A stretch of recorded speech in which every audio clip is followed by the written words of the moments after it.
Right, we're cutting across to the India Today Conclave 2021, the 19th edition of the India Today Conclave. The new world order emerging in the midst of the worst pandemic that humanity has seen in recent times. The major power blocks and alignments that are emerging. The Afghanistan crisis, which we briefly touched in the previous discussion. Dealing with a hostile and emboldened Pakistan after their coup in Afghanistan. Apart from other nations in our neighborhood and the challenges posed by the other big issue that the world faces and has to deal with, climate change. So that's a whole lot of issues that's there, Harsh Shringla. And may I begin by asking you, firstly, to begin with, I mean, all these dramatic changes that we have witnessed in the world and in our region, how would you describe these and define them? And how is India navigating through this very troubled world that is there, particularly on our foreign policy? Please go ahead, Mr. Well, thank you, Raj, for the introduction, for having me on the India Today Conclave. It is a volatile world out there. The world has seen the greatest shock to the international system since the Second World War. COVID-19 has claimed millions of lives and destroyed hundreds of millions of livelihoods. We are still in the midst of this, not knowing where exactly this will go. In addition, we've seen a sort of a geopolitical shift. The images of the fall of the Berlin Wall are fast fading. Unipolarity is giving way to a multipolarity of sorts.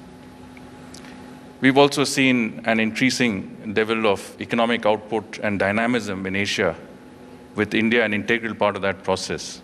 That is leading to a redistribution of the global GDP towards Asia. Politically, economically, in technological terms, capacities are shifting to Asia in a rebalance. And in some senses, this is changing the power equation. And when you have, I think those of us who are students of international relations would know that when you have a situation in which the balance of forces shifts, it has its consequences. And those consequences also result in many cases in friction. And we have seen instances of friction as a result. Friction doesn't necessarily have to mean friction in military terms, but economic friction, trade wars, greater volatility in the global scenario. Now, where does Indian foreign policy fit into all of this, and how do we deal with this? And have you realigned your foreign policy to meet with this? Well, foreign policy in general represents continuity and change. Continuity are those elements that, well, in some senses represent your core values and interests, which don't change very much. Geography is destiny, so your neighbors remain the same. But you do need to have a foreign policy that is nimble and agile in dealing with the changes that the international order brings. And many of these changes are not those that you had any ability to either predict or to, in some senses, influence. COVID-19, of course, is a case in point. But you do need to be involved in minimizing the consequences on your own domestic environment. One very important and immediate case in point is the situation in Afghanistan. Yep. Now, the US decision to withdraw from Afghanistan was not something that we had a hand in. After 20 years of investing blood and treasure in that country, the US decided for its own reasons to pull out of Afghanistan. But the consequences are those that we've had to obviously face. We're an immediate neighbor, and we have very high stakes in the way Afghanistan develops, the regional situation evolves around it, and its impact on everything that is important to us. And from that perspective, I think our diplomacy has been very, very engaged on that issue.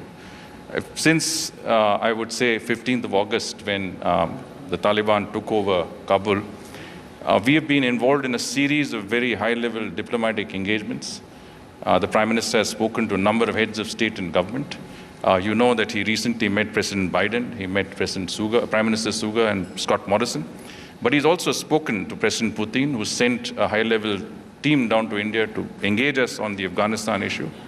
He's had conversations with President Macron. He's also spoken to many of the other leaders that are involved with the situation. Foreign Minister has met the new president of Iran. He's met the heads of state and government of most Central Asian states. I would say that we have been in contact with practically everyone who matters on this situation. If I can just intervene at Sure. this moment. I mean, one of the things, yesterday when Dr. Abdullah was talking to me, we had a session with him, the former CEO of Afghanistan. He said that it is his advice to India was that India should engage with the new government. There's a clear and present danger for us in terms of the security issues that the Taliban regime throws up in terms of the jihadi groups. So he says to engage with them on that and to provide humanitarian assistance, even if we don't want to proceed with recognizing the government at some point. So what is, have we engaged with the Taliban regime? And what is, what is the movement forward? Do you think Dr. Abdullah's advice is something worth looking at? Well, nimbleness and suppleness in diplomacy also means that you have to reach out to all those that you have to deal with, irrespective of what they represent. This dispensation is in power, and we have engaged them. We have had our ambassador in Doha, Qatar, deal with their delegation there at senior levels. We've got some reassurances and some sense of how they would like to see our involvement. I think they were quite positive in terms of our continued engagement on the development front, on retaining our diplomatic presence. But what is important also is that we need to watch carefully how the situation on the ground unfolds. After all, we were involved in the UN Security Council when Resolution 2593 was adopted. India was the president of the council. We steered the negotiations towards a conclusion that really, in many senses, is seminal in determining the international community's approach towards Afghanistan.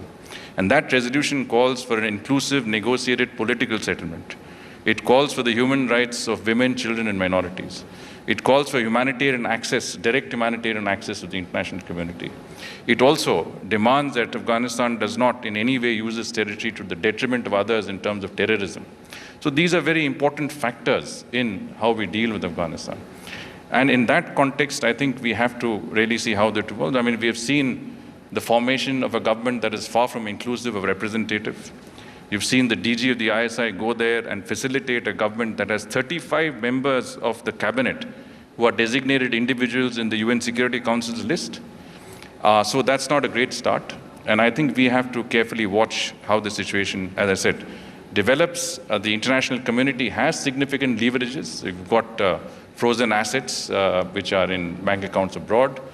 You've got the entire development partnership paradigm, which is there. Afghanistan does depend on external resources to a great extent. But as far as humanitarian assistance is concerned, I think we, like many other members of the international community, have said that we separate what is in the welfare of the people of Afghanistan from the actions of the present dispensation in power.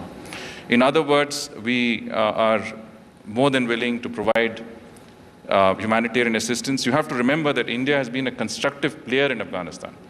Over the last 20 years, we have invested over $3 billion in Afghanistan's development directly. We are the only country that has development projects in every of the 34 provinces of Afghanistan.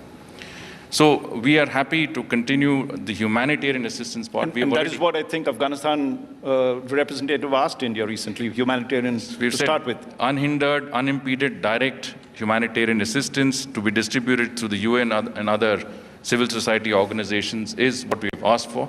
We've delivered 1 million tons of wheat to Afghanistan over the last 15, 20 years. We're happy to do much more in helping the people of Afghanistan. But the conditions have to be appropriate for that. Sure. You've set the benchmarks in the UN resolution, and those are the things India will look for. But I want to come to what you had mentioned, the concerns that India has of the role that Pakistan is playing in Afghanistan, the fact that the ISI chief went there, the fact that the Haqqani network seems to dominate the current regime's government on this matter. How serious is that problem for us? What is the role you see Pakistan playing over there? What are the dangers for India?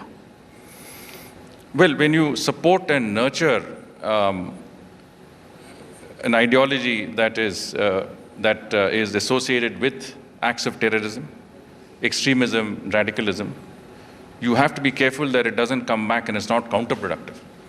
And what we are really looking for is responsible actions by those who are able to control the situation in Afghanistan. So whether it is Pakistan or whether it is the Taliban, we expect that there would be actions that are responsible and that in many senses the commitments they've made to the international community, which were conveyed fairly early on in the game, are lived up to. And those commitments are benchmarks, as you mentioned, that I think we, as well as most members of the international community, expect to hold them to. I think that is very important. Obviously, we would like to do everything possible to ensure that this does not impact adversely on us. We are already seeing some impact of some of this situation. Whether there is a direct linkage or not, we are not sure. But there are concerns out there, and we have to be able to use our instruments of diplomacy, or every instrument available to us, to ensure that we are insulated from the impact of such outcomes that could be detrimental to our interests. Now, you mentioned that you are noticing some problems that are coming up post the Afghanistan takeover by Taliban. We have seen in Srinagar 2 days ago the shooting of innocent teachers, and there's a communal angle to it. We've seen the ceasefire somewhat break down in Pakistan. They did sort of this thing. How do we proceed with Pakistan? Do you see the situation worsening? What is it that you expect of Pakistan now? We are not in, I mean, we have our embassies still operating there, but what is the way forward? What do we expect from Pakistan? Well, we've always maintained that we want good relations with all of our neighbors, including Pakistan. But it is incumbent on Pakistan to ensure that there is no attempt or no direct impact of cross-border terrorism on India from any of its territories. And that, I think, is, again, something that we would hold them to. And until and unless that, let's say, commitment or that requirement from our side is fulfilled, we certainly would have serious issues. And if there is continuing impact of cross-border terrorism, that would also have its own impact. And do you see these recent incidents that are there, the growing hostility in some senses? Is there a connection? Well, look, for one, we have had a ceasefire agreement, and that has held to a large extent. There are some violations, but that is there. We've seen increasing infiltration, including the involvement of terrorists from across the border. You've seen on television that one of the terrorists was captured, and he was, I think, he's a direct evidence of the involvement of terrorist organizations within Pakistan. That is putting it as minimally as possible. But, again, the fact of the matter is that these are areas that are very important in terms of how our relationship develops. And unless the basic core issue of terrorism emanating from Pakistan and its territories is dealt with, I think we will not see much forward movement in that relationship.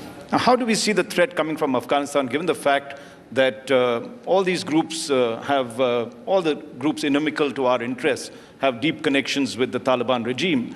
Are we gearing up our internal security to meet that threat? How confident are we, or what else do we need to do? Well, the concern really is that whether you have spaces within Afghanistan that can be used by terrorist groups. Various countries have various terrorist groups that are of concern. Terrorism in general is of concern. Whether those who control Afghanistan's territory can actually control the groups that operate out of it is something that we have to see. But I don't think we can take it in good faith, and I think we have to be prepared to deal with contingencies that arise out of a more volatile Afghanistan, a situation that is going to be exacerbated by the humanitarian crisis that we will experience or are experiencing, a lack of governance that is there. And I think in many senses, a possibility that those, again, interests that could be wanting to use the situation to the detriment of others would, I would say, take advantage is something that we have to be fully prepared for. So I would say that our, whether it's our diplomacy, it's our political posture, whether it is our security forces, I think we need to be completely on the same page that this is a threat that could could be potentially serious, and we need to be able to be fully prepared to meet that threat. And I would say, going by all the, I would say, activity in terms of interministerials, in terms of the interagency coordination that we are witnessing, I think the system is fully geared up to meet that challenge. Let's move to China now, and there are several dimensions and problems that arise out of that. And let's start with the military dimension. We've had the aggression in the Galwan Valley and others. We've seen some sort of pushback from China in the last month because of the resistance we've put up on this and this thing. Where do we stand on the military or the aggressive intent that China has on the border? Do you see an end to it? Where have we reached in that confrontation, if you'd like to call it? Well, one of the we did talk about a volatile world and the COVID situation. We were, I would say, very preoccupied with dealing with the first wave of the COVID crisis. We found that a sort of a huge buildup of Chinese forces along the border areas in our western sector in Ladakh, in our eastern sector in Ladakh, what we call Western Ladakh, and also attempts at multiple transgressions at various points, which are clearly, I mean, both the amassing of troops and the attempts at transgressions are in violation of several agreements that we have signed, in particular agreements in 1993 and 1996. And those issues, I think, have in many senses strengthened our resolve that unless these issues are dealt with firmly and we get full satisfaction out of the situation, we will not be able to go back to a restoration of normal ties with China. The entire agreement of 1988, based on which the two countries agreed to take forward this relationship, and I think we've done quite well over the last 4 decades or so in the way that the bilateral exchanges have progressed, with trade close to $90 billion, several exchanges at all levels. But all of this was contingent on peace and tranquility in the border areas. And here is where we have a serious issue. Now, we've had 12 rounds of senior commanders meetings on the ground. We've had several rounds of the working mechanism at the diplomatic levels. We have resolved some of the issues that were most, I would say, pressing along the border areas. But we are still, I think, in that process. We would have a 13th round quite soon.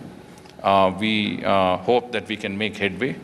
But we still do maintain that until we get full satisfaction that the situation that has arisen as a result of Chinese assertiveness and aggressiveness along our border areas last year is resolved, we will not be able to restore our relationship to the levels that were there before COVID or before 2020. Now, coming to the summit that you mentioned with the US President that Prime Minister Modi had, and of course the Quad meeting. Just before the Quad meeting, the AUKUS was formed, the military pact between Australia, United Kingdom, and the US. Now, has AUKUS in some senses taken the thunder away from Quad? Quad was seen to contain China, particularly on the security front. Has that agenda gone? Is Quad just another talking shop now? Well, let's start with Quad. And Quad, I think, has a very serious agenda. The agenda really is to fulfill what we see is a vision, a collective vision between the 4 states involved, like-minded states, of a free, open, inclusive, transparent, prosperous Indo-Pacific region. The sort of region that we live in, we want to live in, and we want to see in the future. And to that end, I think the Quad leadership has had 2 summits so far. The first was a virtual one in March, and the second one was recently in DC, which you mentioned.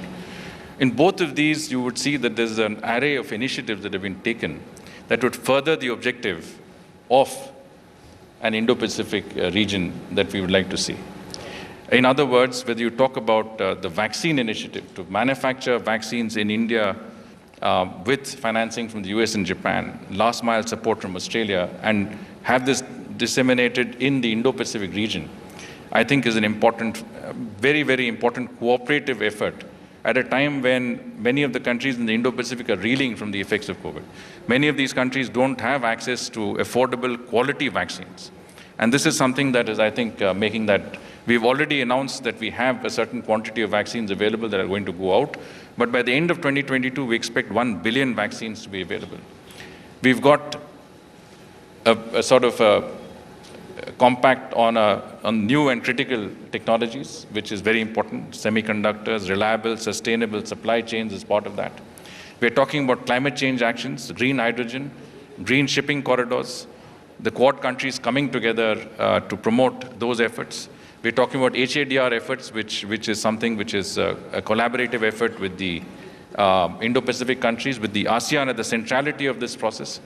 We see many of our friends and partners in the Indo-Pacific increasingly interested in working with the Quad on some of its activities.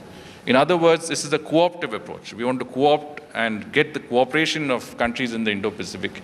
We are not getting them into another major, I would say, great game that involves their region. What we are saying is let's work together on the areas that you value and the areas that are important. Connectivity, infrastructure development, building better infrastructure. These are areas that the Quad is working on. And how does India look? Sorry, yeah, please finish. Sorry. AUKUS is different because yes, I was going to ask you that. What is your view about AUKUS? Is a security alliance between three countries that already have a security pact between them.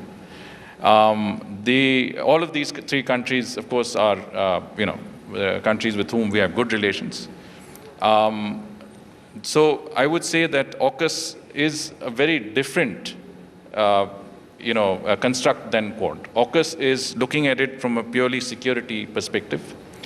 Quad is a group of countries that is looking at cooperative measures on the Indo-Pacific. There may be a complementarity at some level, but they're actually very different from many senses, other than the fact that they have some common membership. Europe and France were pretty upset, France particularly, on the way US went about announcing the AUKUS. Did we get a heads up from the US about the AUKUS, that this was going to, after all, we were going to have a Quad meeting? Was India told? Aren't we a little upset by the way America just formed this alliance out of the blue? I think, the fact that the Prime Minister spoke to the Prime Minister of Australia, or rather the Prime Minister of Australia initiated a call with our Prime Minister. The President of France spoke to our Prime Minister. Prime Minister, of course, met President Biden. We've had conversations with all of our friends and partners. It is not in our interest, or anybody's interest, to see a difference of views between partners in the Indo-Pacific region. We need to work together in a cooperative and collaborative manner. To that extent, I think we have to whatever extent possible, we have succeeded in narrowing down the differences, in being of some ability to help the three countries understand the larger perspective to work together. I'm not saying that the countries are not speaking to themselves. Obviously, these countries have very strong links. They're very close partners. But in the heat of that moment, we happen to be there both in the Quad as well as in terms of conversations that the PM has had with President Macron. And as a close friend, as a country that values its relationship with all of these countries involved, we've tried to contribute to bringing them together. But did we get a heads up from the US? Did we tell them, hey, we're supposed to be friends, how could you do this to us? Well, let's just say that we have fairly close information sharing arrangements, whether it's with Australia, whether it's with France, whether it's the United States, and I think those arrangements hold good. And we did or didn't get there. Look, let me just put it this way. There are many things that are above my pay grade. So I may not be able to exactly respond to what you're saying. We've got 2 minutes, and you'd mentioned vaccines earlier, right? I'm not going to pin you down on that. I understand. But what is the role India is playing? Looking ahead, we had to stop Mission Maitri for various internal reasons. How do you see the future projecting itself in terms of the way India should be handling the COVID crisis internationally? There's issues of vaccine equity that India feels very strongly about. What can we contribute to the global good on that? Let me try and put it in a construct. When we had the COVID crisis that initially hit us, we were still trying to grapple with what it meant, but it was obviously a serious issue. The Prime Minister took two initiatives, you'd recall. One was the regional initiative, and one was the global initiative. The regional initiative was bringing together all the SAARC leaders in a single platform, a virtual platform, of course, to deal with what should be regional cooperation on COVID. If you look at the fact that not all of our neighbors were very much on board on issues that involve SAARC, I think it was a major initiative. And at the end of the day, you brought them together on a humanitarian initiative. We had the SARC Emergency Response Fund that was created as a result. It was instrumental in allowing SARC countries to cooperate with each other on areas that involved expertise, best practices, healthcare, dealing with COVID. The Prime Minister also made the suggestion that the G20 should meet to deal with the COVID crisis. And Saudi Arabia, which was the chair of the G20, convened an extraordinary meeting of the G20. And for the first time, as the Prime Minister noted in his address to the G20 had never met on a humanitarian issue. They've always met on either a financial or an economic issue. The Prime Minister mentioned the concept of human-centric globalization. This is the first time this term was used. And that has been our approach all through, whether it is in the allowing the export of essential medicines like hydroxychloroquine, whether it's allowing a certain quantity of vaccines to go out to our neighbors and others, whether it is in assisting countries in our region directly through rapid response teams. This has been the fulcrum of our approach. You help others when you can. When we had our second wave, a number of countries came together to help us, saying that, look, you helped us in the first wave. It is our responsibility to pitch in and provide solidarity with India at a difficult time. And you saw that we had a great deal of support from across the world. No sooner had the numbers come down, we found that our production of items like remdesivir, liquid medical oxygen had really been ramped up. We were able to assist Indonesia, Thailand, Vietnam, Bangladesh, Sri Lanka. So what I'm saying is that it's an interdependent world. COVID has brought home to us the fact that we live not in isolation, but in a certain interlinked and interdependent world.